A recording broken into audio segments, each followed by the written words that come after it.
Good morning, students. Today we are going to see Unit 6 poem. Name of the poem is No Men Are Foreign. Name of the poet is James Faulkner Kirkup. Okay. Now you can take your textbook because this is a memory poem. So you have to definitely have your textbook with you. Now before we go to the poem, I'll give you some introduction about the poet James Faulkner Kirkup. Okay. Now, James Faulkner Kirkup, when he was born, he was named as James Harold Kirkup. But later, when he took to the profession of writing only, he changed this name Harold to Faulkner. Okay, so initially his name was James Harold Kirkup. Okay, he was born on 23rd April 1918 and he died on 10th May 2009. And he is considered to be a prolific writer. What is the meaning of the term prolific? Meaning of the term prolific is producing in abundance, lot of works. He has written plenty of works. Okay, not only poems, he has written many dramas, many novels, and he is a translator, he is a travel writer. So, altogether he has written so many works. So, he is considered to be a prolific writer. The meaning of the term prolific is writing in abundance or producing in abundance, abundance or plenty or large quantity. Okay. Then he is an English poet. As I told you, he has written many genres. He is a poet, novelist, playwright, translator. Translator means translating from one language to another, maybe from English to other languages or other languages works to English. Okay. And he is also a travel writer. Okay. Then see, he became a fellow of the Royal Society of Literature. Royal Society of Literature is considered to be a very prestigious thing for writers especially. Okay. So, he got this opportunity to become a member. Fellow means a member of this Royal Society of Literature in the year 1962. Okay. Then he published his first volume of poems, or his first volume of poems were published in the year 1947, and just 1 year before his death, he published his last volume of poem in the year 2008. And most of his poems, okay, most of his poems, they deal with his early childhood days. Okay, most of the poems of James, they deals with the early childhood days of the poet. Okay, I'll repeat again. No Men Are Foreign was written by the poet James Faulkner Kirkup. James Faulkner Kirkup was initially named as James Harold Kirkup. When he took up the profession of writing or when he became the poet, he changed that Harold to Faulkner. So now he is called as James Faulkner Kirkup. He was born on 23rd April 1918 and he died in the year 10th May 2009. And he is considered to be a prolific writer. The meaning of the term prolific, I told you, writing in abundance or producing in abundance, plenty, large quantity. He has written many works. And he has written many works including poems, novels. Playwright means he has written dramas. So that is why he is called as, we either call the person who writes dramas as dramatist or playwright. So he has written many dramas also. He is a translator and he is a travel writer. And his first volume of poems were published in the year 1947, and before his death, his last volume of poems were published in the year 2018. And talking about his poetry or poems, most of his poems, they deal with his own early childhood days. Okay. Now this is the introduction about the poet James Faulkner Kirkup. Okay. Now a very small introduction about the poem.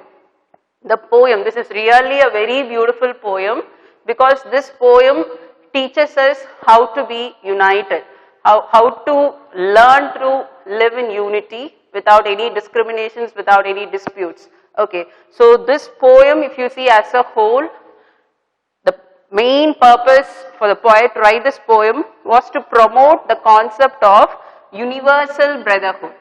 Okay. Universal brotherhood. Brotherhood means treating one another like brothers, our own brothers. Okay, brothers and sisters. Universal brotherhood is globally, not only our neighbors, not only our relations, not only among our place or within our state or within our country, but universally, globally, considering everyone as brothers.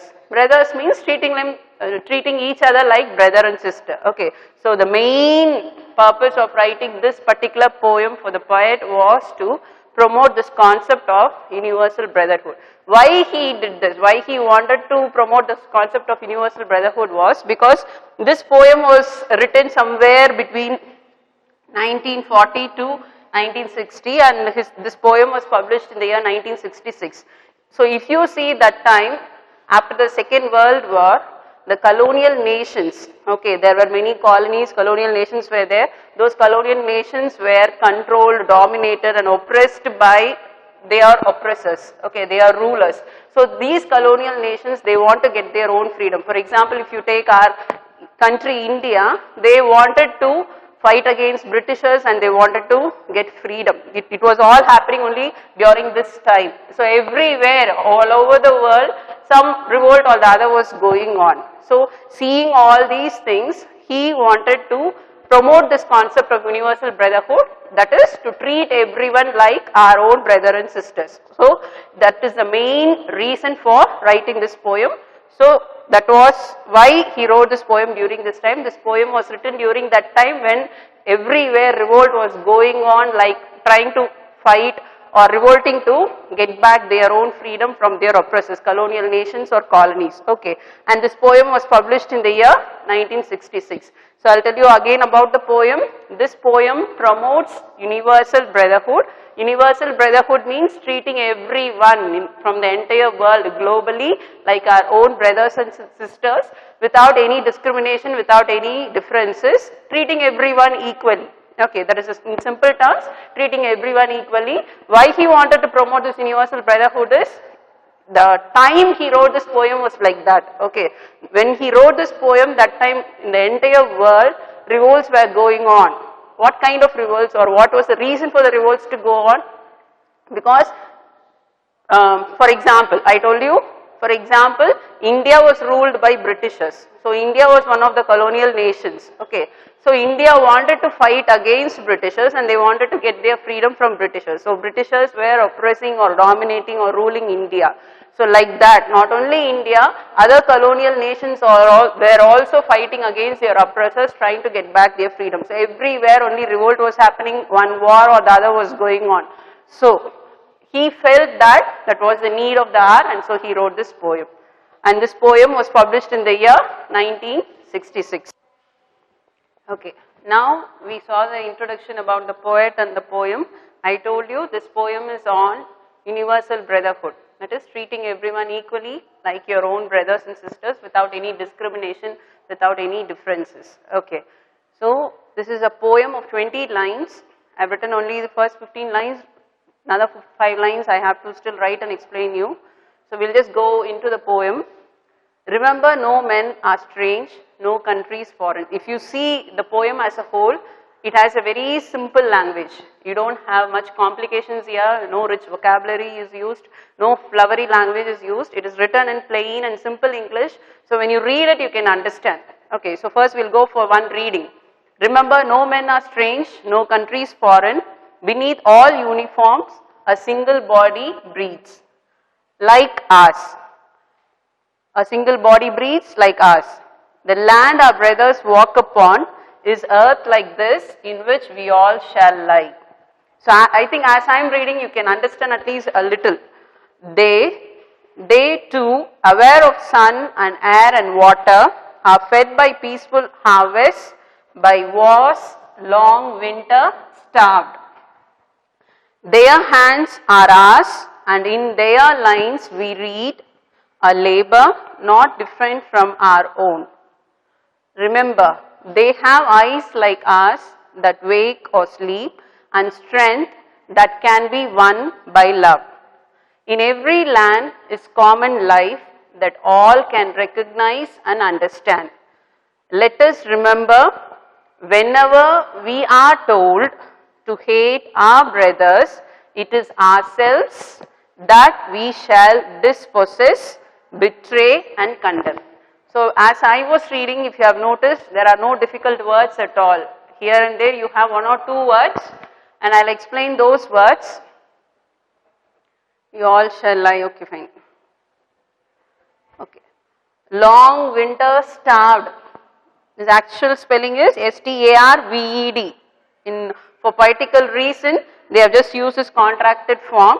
It is starved. Starving means going without food, being without food, not able to have food because of so many reasons. Okay, because there is no supply of food or lack of food, some shortage of food, something like that. Starved or starvation. Starving means no food, did not eat. Okay, for many days, like that. And in their lines we read a labor not different from ours. Recognize, I hope this is a quite common term. Recognize means we are able to identify, okay, make it out, find out, that is recognize. Let us remember when we are told to hate our brothers, it's okay. Dispossess means disowning or refusing to accept something, okay. Something we had, but we are now rejecting it or disowning it or refusing it. That is the meaning of the term dispossess. Betray means not loyal, okay. Someone, you had been in a friendly term, but for some reason now you are betraying this person to another person, we call it as betrayal, okay, not being loyal, okay. Then condemning. Meaning of the word condemn is M only, N is silent. Condemn, N is silent, meaning is disapprove, okay. So, starved, starvation means did not eat for so many days or so many hours something. Starvation is being without food, okay. No food, no supply of food or shortage of food. So, for all these reasons did not eat, that is starvation. Recognizes, identifying. Dispossesses, disowning, refusing to accept, that is dispossess, okay. Betray is being disloyal, okay, not loyal, not true, okay, that is betraying. Condemn, N is silent, condemn means disapprove, okay. So now having learned all these meanings, we will go line by line of the poem, okay. Now the entire poem is written in a way, the poet is talking to his readers. Those who are reading the poem, it is like the poet is directly talking to his reader. Okay. So, he is addressing the readers who are not actually present in front of him. Okay. So, this technique is called as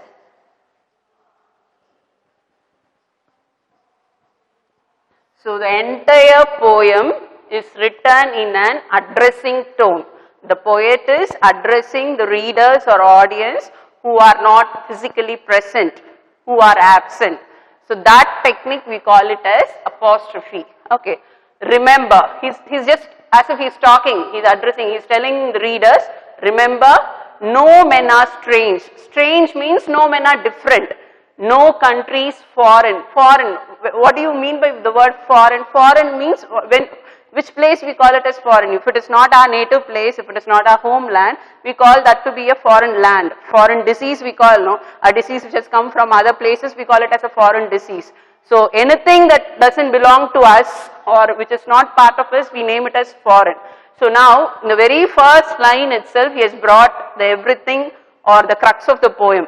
Remember, no men are strange. No one is strange person here. You may not have met everyone in this world. When you are meeting someone for the first time, he may be a stranger, but he is not strange. He is also a human being like us. So in that way, the poet is asking us to treat each and every one we meet in our lives. Okay. No men are strange means they may be new to us, but they are not strange beings. They are also human beings. So no one is strange and no country is foreign. Even if you go out of India, we should not consider other countries to be foreign countries. See, this poem is also very much relevant at this present moment because you hear so many news about whatever is happening in our Indian border between China and India, Nepal and India. All these things are going on. So this poem, I think it is very much relevant for the present situation. So the poet is telling no countries are foreign. He has not given the word are here, but we have to consider like that. No countries foreign means no countries. We should not treat anybody from any country, any other country as foreigners. They are also human beings. We should treat them also like our own people. Beneath all uniforms.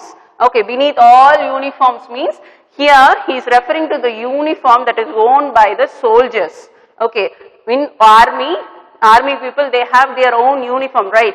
Each and every country they have their own army, and each and every country they have different uniforms for their army people. So now he is telling maybe though the uniforms are different, outwardly the uniforms are different to represent their nation, to show the difference.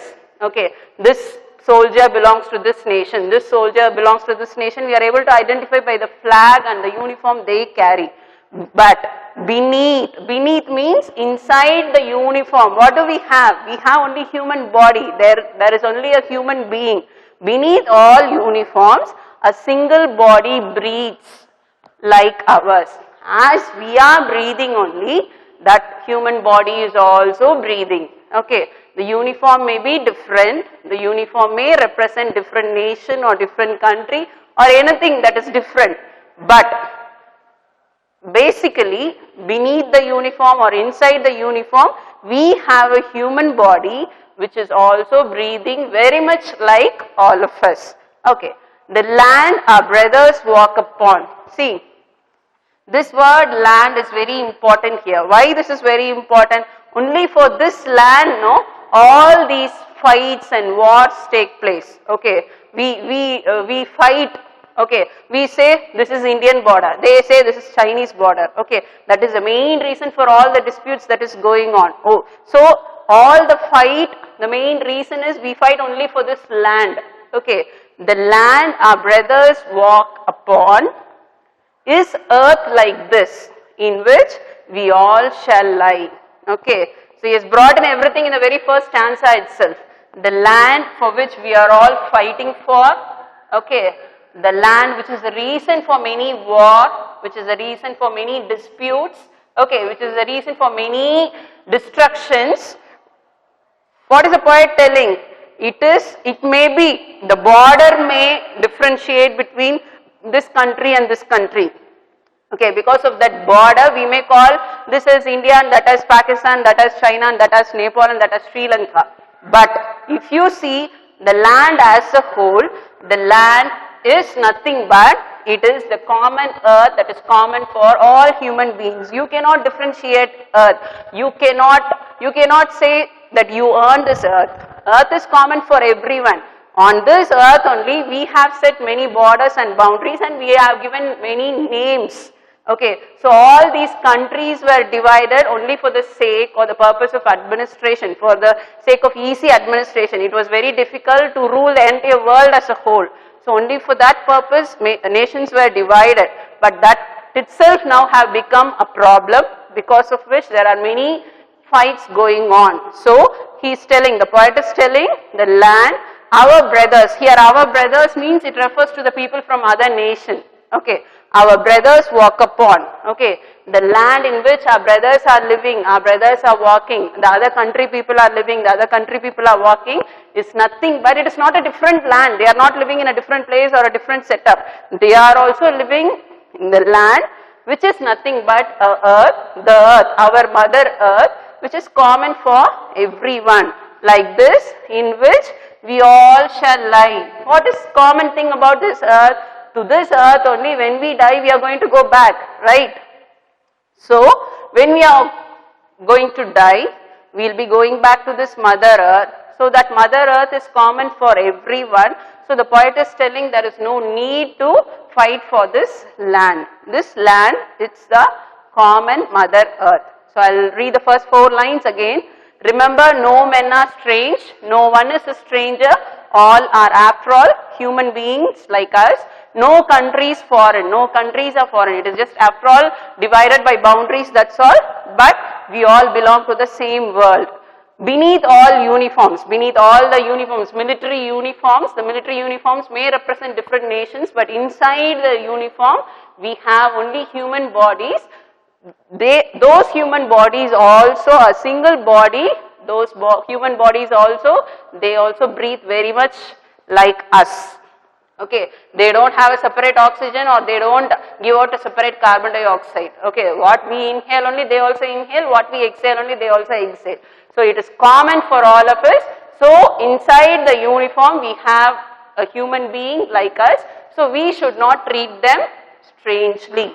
The land, okay, the land which is the reason for many war and fight, it is the common land which is given to all of us. The land our brothers walk upon. Our brothers means maybe our neighboring countries or people from other nations in which they are also walking upon is earth like this. They are not living in a separate earth. We are all living in the same earth, in a common earth, in our mother earth. And to this earth only when we die, we are also going to go back, in which we all shall lie. We all shall lie means this lying, it refers to the eternal sleep, the final sleep or permanent sleep, that is our death. After our death, once for all we are going to go back to this earth only. After our death, we cannot claim this is my land, that is my land. No one can claim like that. After our death, we are going to go back to the land. That land is nothing but, it is our mother earth which is common for the entire world. Now going to this next line, they too aware of sun and air and water. I told you no, they are also human beings who also breathe like us. That is what he is again telling here. They too aware of sun and air and water means the sun is common for all of us.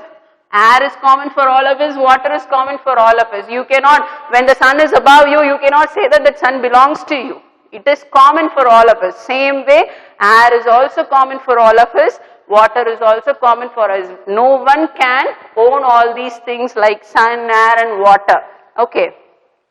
Are fed by peaceful harvest. Okay. Are fed by peaceful harvest means who is fed by peaceful harvest? They. Now who does this they refer to? This they refer to the soldiers of other nations or people of other nations. Okay, though they may belong to other countries or other nations, sun, air and water is common for all of us, and they are fed by, fed means it is the past participle or past tense of feed. Okay, past participle of feed. Feeding is providing food. Okay, are fed by peaceful harvest. Okay, okay, peaceful harvest by wars, long winter, starved. Okay, so those people who belong to other nations or other countries or soldiers of other nations or other countries, they are also fed by the same harvest. They also cultivate crops and grains like as we do only. They don't have a different method to, maybe their technologies may be different, their method may be different, but whatever food they are cultivating or whatever harvest they are doing, it is common everywhere. It is like us only. And was long winter starved. See, this line is little bit important.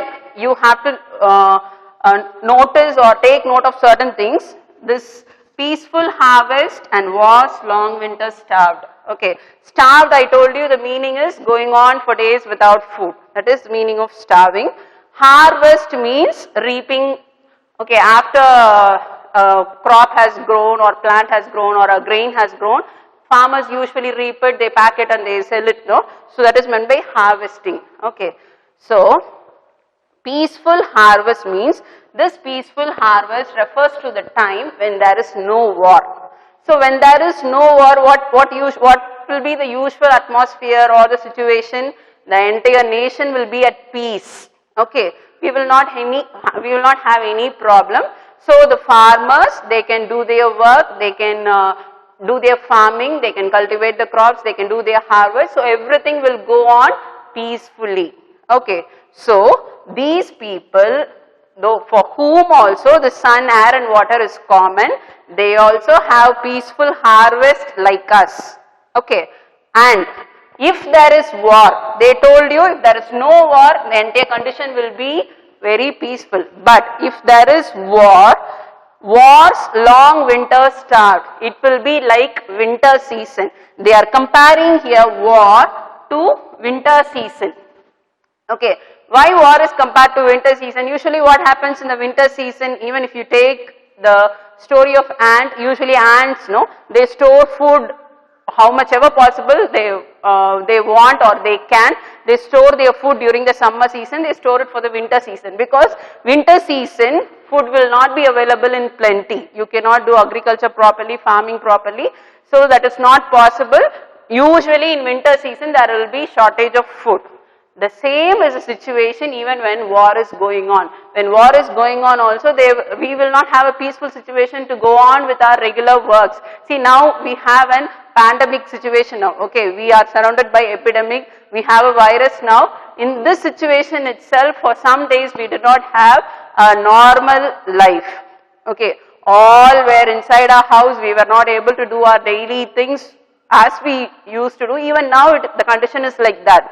So imagine when a war is going on, how the situation will be. So that time it is not possible to carry on with our regular work.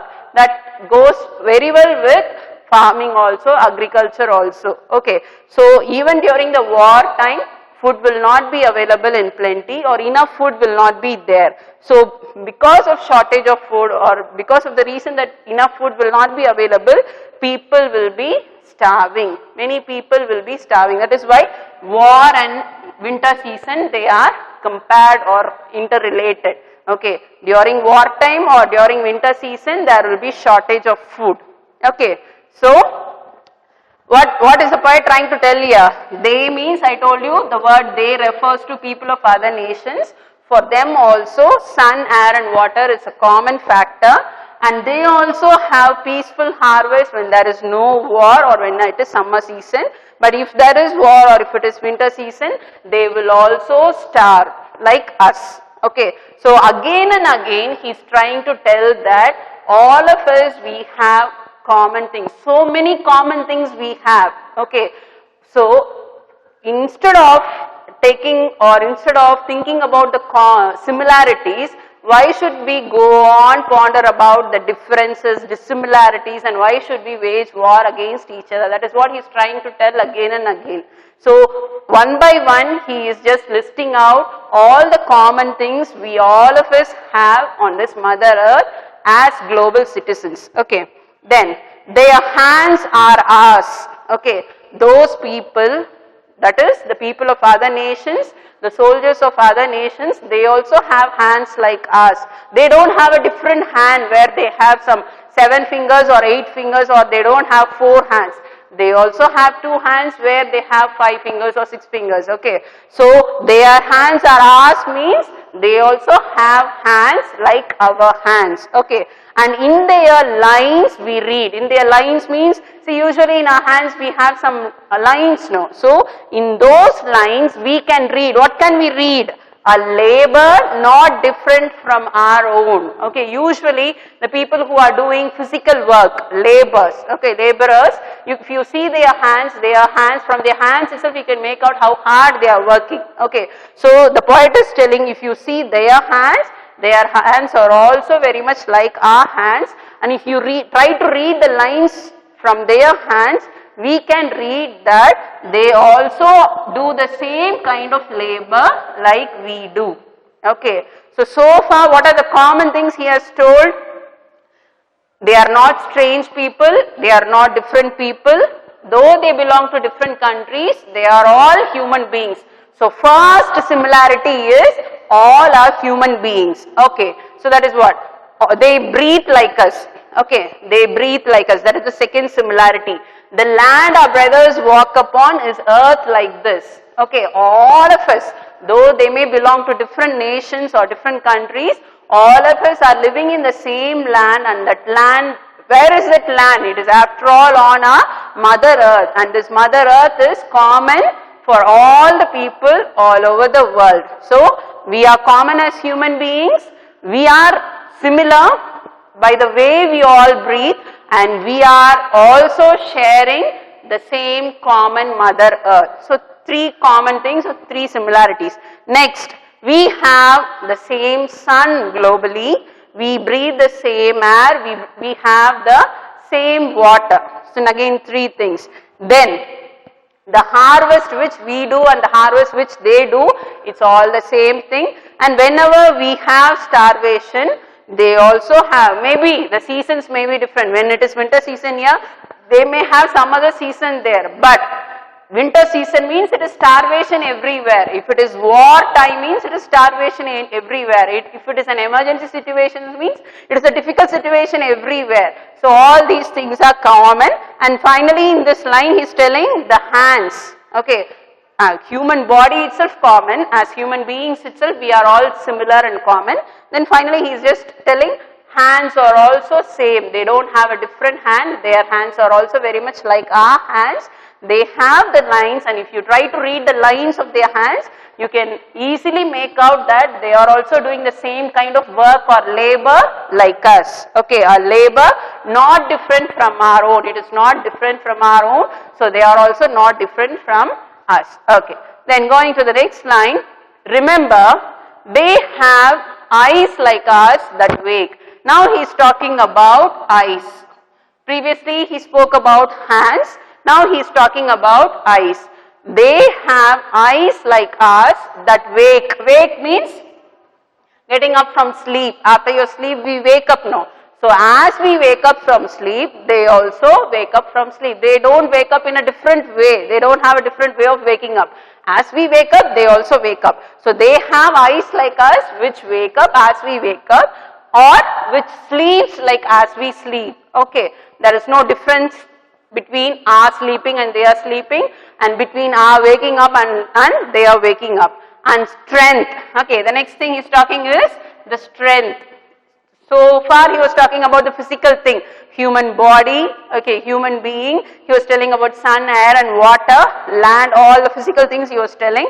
Then he told about the hand, then the eyes. Now he is talking about the quality. Okay, the strength. As we are strong, they are also strong. No one is superior or no one is inferior. Okay, all are created equally.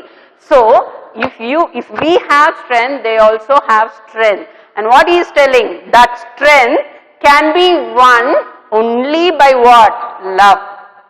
So, if you think that you can wage war, you can fight with them, you can use your weapons against them, you can use your technologies against them, or you can use any sort of things against them. If we think that we can win our enemies or anybody else, that is not possible, the poet is telling.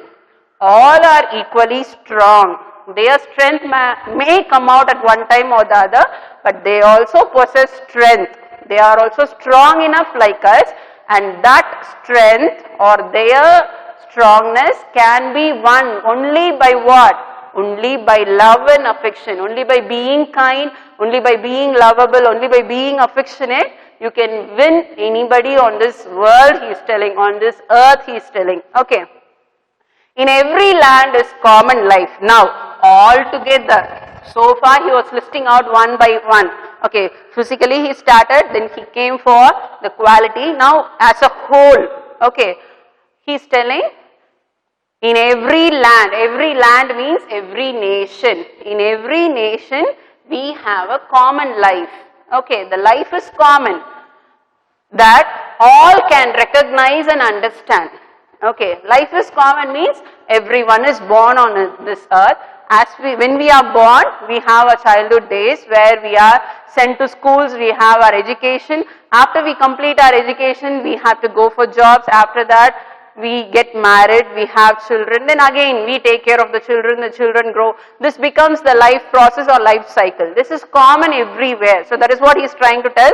In every land, it is common life. Okay, even if you see the administration or the things that are going on in the global level or national level, everywhere it is common.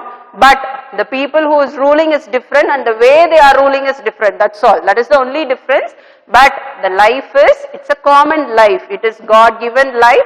It is common to everyone. So now he is telling on the whole, we all share a common life that all can recognize. All can recognize means easily we can relate with each other. Okay, they are not aliens from some other land where we are not able to understand the way they are living. They are also human beings, so we can easily relate our lives with their lives and we can also easily understand their lives. Okay.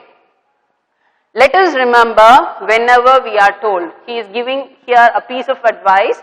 He is telling, let us remember, let us please have in our mind that whenever we are told, whenever someone tells us this, tells us what? To hate our brothers. Okay, when someone is telling you that you should not like this person, you should hate this person does not belong to our community, this person does not belong to our place, when someone is asking you to hate one person or the other, the poet is telling, please remember, it is ourselves. Okay, when you start to hate someone else, the poet is telling very clearly that you are not going to hate that person. But what you are going to do? You are going to hate your own self. It is ourselves that we shall dispossess. What is the meaning of dispossess? I told you. Dispossess means disowning, refusing to accept. So when we start to hate someone, these are the things we usually do no. We dispossess, we betray, we condemn. Okay, dispossess means I told you refusing to accept that person. Betray means I told you not being true to that person. Condemn means, what is the meaning I told you? Disapproving, not accepting again. Okay, rejecting, that is condemn. So when you start to hate another person, you are not actually hating the another person. Okay, you are not actually hating another person. But what is the poet telling? You are in fact or in turn hating your own selves. So when you are trying to hate other person, you are actually dispossessing your own self. You are refusing to accept what is part of you, what is there already in you. Okay, you are not trying to be sincere to your own self. Trying to not to be sincere to others means actually you are not trying to be sincere to your own selves, and you are trying to disapprove your own self. So the poet is telling, please, whenever someone asks you to hate others, please don't do that, because you are not going to hate someone else. In turn, you will be hating your own selves, or you will be dispossessing your own selves, betraying or condemning your own selves. So again, I'll just, from the beginning, a small recap before we go to the last 5 lines. So from the beginning, if you have seen so far, the poet is again and again telling that we are all common, first of all, as human beings. We were all created equally, all of us are equal. So let us stop seeing all these discriminations. Discriminations means differences. Let us treat everyone equally, whether the person is from our country, our place, our community, or whatever it may be. Let us try to treat everyone equally without any discriminations. So from the beginning he is telling that no men are strange means no one is different. No country is foreign means now no country is considered on which we are all living. Okay, so he is telling no country is foreign. Okay, and we all have the same kind of human body. We all have the same land, that is our mother earth, where we live, and when we die also, we are going to die on the same earth only. So the land is also common, then the sun is common, air is common, water is common. Then as we have a harvest, the other people also, the people of other nations also, they have their harvest. When it is a emergency condition like the condition we are going through now, it will be starvation, it will be a difficult situation everywhere. Not that one country will be without any problem. All will have the same kind of problem if there is any emergency situation, whether it is a war or winter season or any epidemic. Okay, then finally, then next thing he is telling us, hands. We also have the same kinds of hands like our neighbors, our friends of other nations. Then the eyes are also common. All of us have the same kind of eye with the pupil, iris, everything. We don't have different eyes. Eyes are also common. Then he's talking about one quality, that is strength. Okay, all of us are strong enough, equally strong enough, and this strength he's telling that it can be won only by love, not by any war or dispute or any fraudulent means. Okay. Then in every land, so having all these things in common, he is telling life itself totally, it is a common life. No one is having or no one is given a different kind of living. All of us, we have the same kind of living, he is telling. Okay, so that life can be easily recognized and understood. Okay, then in these 3 lines he is telling that in case there is a situation where you are driven to a situation to hate someone else, please be careful, because you are not going to hate that person, you are in turn going to hate your own self, you are going to dispossess your own self, condemn your own selves and betray your own self. So never ever hate anyone. After all are human beings, he is telling. Okay, so we will go for the next 5 lines. Okay, now if you see, we have come to the last 5 lines of the poem.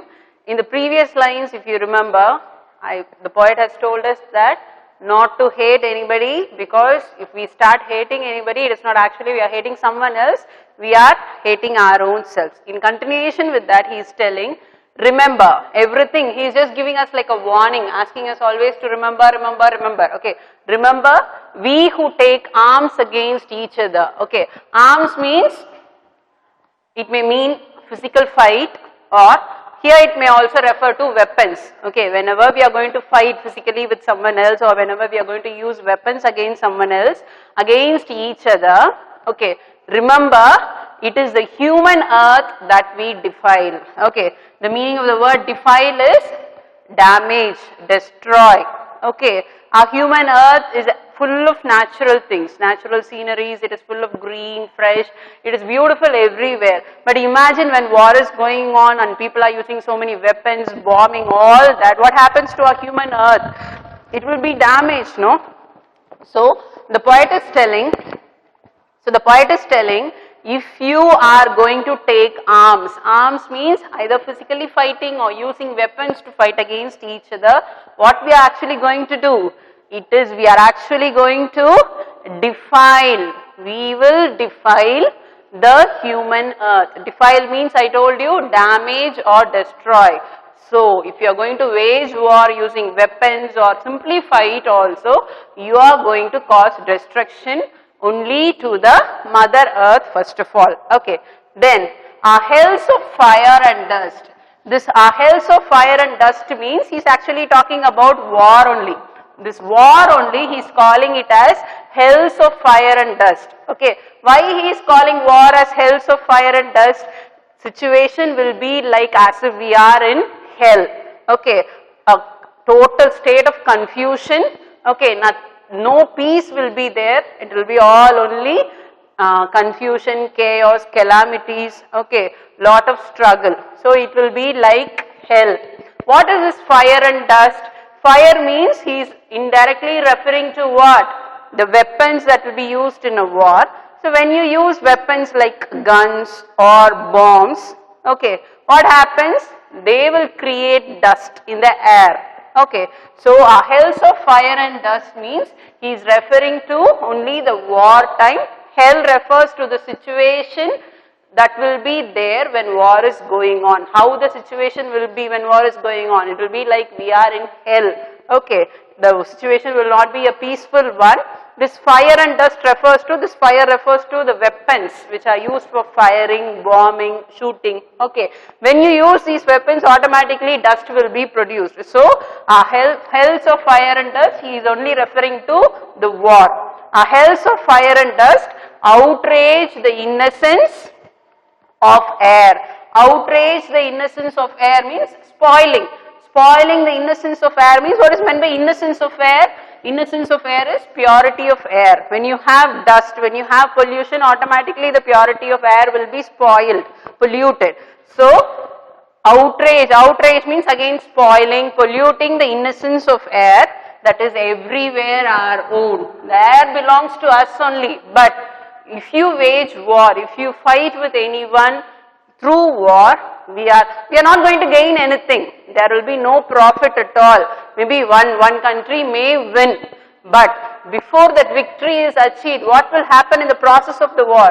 There will be lot of destructions. Human destructions will also be there. Properties also will be destroyed. Properties means all, everywhere, physical setup, like the place will be destroyed, the atmosphere will be destroyed, all these things will undergo a lot of destruction. So he is telling, remember, if you take arms, if you start waging war against each other, so what we are going to do? We will defile the human earth. We will first of all destroy or damage the human earth. And our hells of fire and dust. Our hells of fire and dust, I told you very clearly. Hells means the condition when war is going on. How the condition it will be like as if we are in hell. So our war, this hells of fire and dust, it refers to war. That war will spoil the innocence of air. Innocence of air means purity of air. That is everywhere our own. So because of all these reasons, he has given us two reasons. First reason is, if you start hating each other, you are not actually hating the other person, you are hating your own selves. That is why there is so many talk going on, no, in order to control our anger. When you become angry, you are losing so many seconds of being happy. So that is in turn spoiling your health. That is what people are going on telling again and again. The same thing only author is telling in a different way. If you start hating others, you are not doing any harm to them. They may not even know that you hate them. But what you are actually doing, you are only hating your own selves, you are dispossessing your own selves, you are betraying your own selves, and you are condemning your own selves. So that is one warning. Second one is, in addition to hating, if you don't stop with hating alone, if you go the next step of doing something like fighting or using weapons and wage war, you are only spoiling, defiling the Mother Earth, and you are spoiling hells of fire and dust in the war. It will spoil the innocence of air that is our own. So after giving all these warnings, again finally he is repeating, remember, no men are foreign and no countries strange. If you remember, this was the very first line of the poem. So this line is repeated again. When something is repeated, why it will be usually repeated? To emphasize something, to give more importance. That means what? This line is of more importance for this poem. He is again and again using the same line to tell us that no country is a different country and no human being is a different human being, because after all the countries are very much located or situated on our Mother Earth, and all the people are basically human beings. So don't consider anyone to be a strange one, or don't consider any country to be a foreign country, he is telling. Is it clear? So this last line is repeated. So I hope the last 5 lines, they are clear. He has given 2 warnings, not to hate anybody, not to wage war. If you hate somebody, you are only hating your own self. And if you are going to wage war also, the profit may be little only, but before you achieve that victory or profit, you would have undergone, the process would have undergone lot of destruction and damage, damaging our human earth and polluting our air. So for all these reasons, he is telling not to hate anybody or not to wage war, but to treat everyone like our own brothers and sisters, and not to consider anyone as our strangers and no country as foreign country or strange country. So with this, we have come to the end of the poem. Now it is time to discuss some of the poetic devices or figures of speech that is used in the poem. Now when I began the poem itself, I told you the entire poem is written in a way of addressing people or addressing the readers, as if the poet is talking to the readers. Okay, so that is the technique, we call it as apostrophe. So this is also one of the technical devices that is used in the poetry. In this poem, apostrophe means actually addressing the audience or readers who are not actually present. So the entire poem is only written in the way of addressing someone or addressing the readers indirectly who are not actually present. So this is one of the techniques that is used. Now another thing I told you, this last line, when I was explaining this last line, I told this last line is again repeated because this was the first line of the poem. This line is again repeated in the last line. So here the poet is using the technique called as repetition. Repetition is one of the poetic devices of figures of speech. Children, if you see in your question, they may give you some lines and they will ask you, the question will be like, what is the poetic device used in this line? The same question they may also ask it like, what is the figures of speech or figure of speech used in the given line? So you should not get confused by seeing these two words. Poetic devices or figures of speech, they mean the same. Okay, so now the figure of speech we are talking about is repetition. The first line and the last line, they are the same, they are repeated. What is meant by repetition is repetition of lines in the poem. Why lines are repeated? What is the purpose of using repetition? I told you in order to emphasize. Emphasize is this word all of you have to learn. Emphasize. Okay. Emphasize means, and emphasize means giving more and more importance. Okay. So he has used the same line in the first, as the first line of the poem as well as the last line of the poem. Why he has used the same line twice? In order to emphasize. Clear? Okay. So in order to emphasize that no one is different, no country is different, no one is a foreigner and no country is a foreign country. So that point he wants to emphasize or to give more importance. That is why he has repeated the same line again. Now coming to the next poetic device that is used in the poem, metaphor is used. Okay. So metaphor is used in these three places. Okay, this all uniforms, I think it is given in the third line of the poetry. Sorry, second line of the poem. Beneath all uniforms, a single body breathes. Okay, so here metaphor is used. Okay, I told you uniforms means they are not talking about the uniforms we are wearing or we are using. Uniforms, it actually refers to whom I told? The soldiers. So in that way, here metaphor is used. Uniform actually it is used to refer to the soldiers. So metaphor is used. Coming to the next one, was long winter.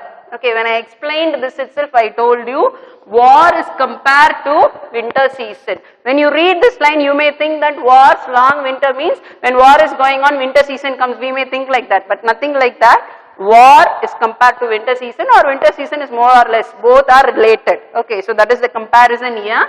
So here again metaphor is used. Hells of fire and dust. I told you, just now I explained this line. Hells of fire and dust means I told you by this phrase he is referring to what? War. So hells of fire and dust, he has used it to refer to war or compare it with war, because when war is going on, the situation will be more or less like hell. So in these three places we have metaphor, the poetic device metaphor being used. What is meant by metaphor? Comparison. Indirect comparison is what we call it as metaphor. Okay. Some common thing, it will be different. It will be entirely different. War is entirely different, winter is entirely different. Uniform is entirely different, soldier is entirely different. But there is some common things, no? So that will be compared indirectly. So that is what is meant by metaphor. Okay, now coming to the last poetic device, transferred epithet. Okay, now epithet means, first of all you should understand, epithet means it is adjectives. Okay, in grammar we call it as adjectives. When we talk about poems in poetic language, adjectives are called as epithets. What is meant by transferred epithet means an emotion that is usually, an emotion will be usually attributed only to human beings or living beings. But when an emotion is attributed to non-living thing, okay, which is passed over to non-living thing, we call it as transferred. That is transferred. An emotion is transferred to a non-living thing there. So that we call it as epithet. Emotion means we are actually describing quality only. No, emotion means quality. Happy, sad, that is all quality. So whenever you describe a noun, we call it as adjective. So in that way it is an epithet. If that emotion is transferred from a living thing to a non-living thing, it is getting transferred now. So that is why it is called as transferred epithet. We have two transferred epithets in this poem. One is peaceful harvest and the other one is was long winter starved. See, if you remember when I was teaching this line itself, I told you this line is very important because you have these two phrases here. Okay. Now, peaceful harvest and was long winter starved. Okay. What is the epithet that is used here? Peaceful is the epithet. Clear? And starved is the epithet. That is the adjective. Starvation, starving, that is the adjective. And peaceful is the adjective or epithet here. If you see, it is given as peaceful harvest. There is nothing to do with harvest. It doesn't mean that the harvest is peaceful. Okay. When the condition is peaceful, the harvest will go on smoothly and the people will be at peace. When you will have such condition, when there is no war or when it is not winter season, we will have a peaceful situation. So this peaceful has nothing to do with harvest. It refers to the people who will have a peaceful situation. So peaceful is a quality that is usually associated with human beings, but here it is given along with harvest, but that doesn't mean that harvest is peaceful, but when there is peaceful condition, the harvest will go on smoothly and people will be at peace. Okay. Then, wars, long winter starved means here winter is not starving or war is not starving. Who is starving? When there is war or when there is winter season, who is starving? People will only be starving. The soldiers will only be starving. Okay.